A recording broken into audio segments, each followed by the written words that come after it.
Merry Christmas sa inyong lahat. Kamusta naman Pasko nyo? Madami ba kayo napamaskuhan sa mga ninong at ninang nyo?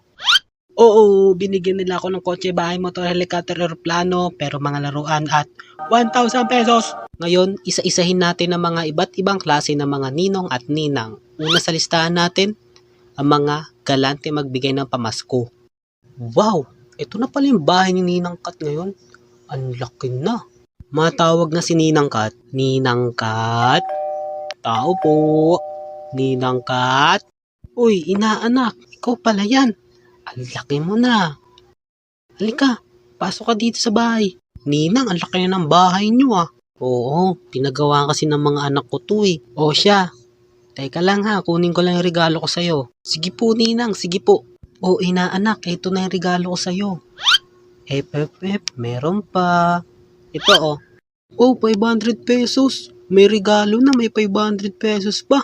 Salamat po talaga, Ninang. Sige po, Ninang. Una na po ako. O sige, mag-iingat ka ha. Pakikamusta na lang ako sa nanay mo. At pakisabi na din na bumisita siya dito kahit minsan-minsan. Sige po, Ninang. At pangalawa sa listahan natin, yung mapang-asar na ninong.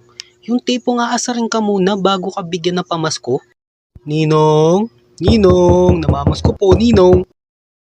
Uy, andito na yung pinakagwapo kong inaanak ko. Aba, laki mo na. Tuli ka na ba? Siyempre naman, Ninong, oo. O sige, pasok ka muna dito sa bahay. O akala ko ba kasama mo tatay mo ngayon? Asan siya? Ayun, tulog. Napasarap yung inuman nila tito eh. Ah, ganun ba? Balita ko, binasted ka daw ng crush mo ah. Alo, sino nagsabi sa'yo nung? Di na importante yun. Ano ka ba? Ang importante, hindi ka sinagot ng crush mo. Kawawa ka naman.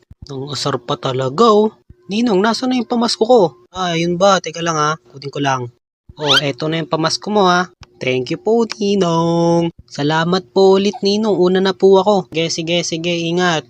At pangatlo sa listahan natin, ito yung mga ninong o ninang na tago ng tago sa mga inaanak nila tuwing Pasko. Ninang Inday, namamasko po. Wala atang tao eh. Sarado. Tapos ang tahimik pa. Huwag ka kasi sumilip, mamaya makita ka eh.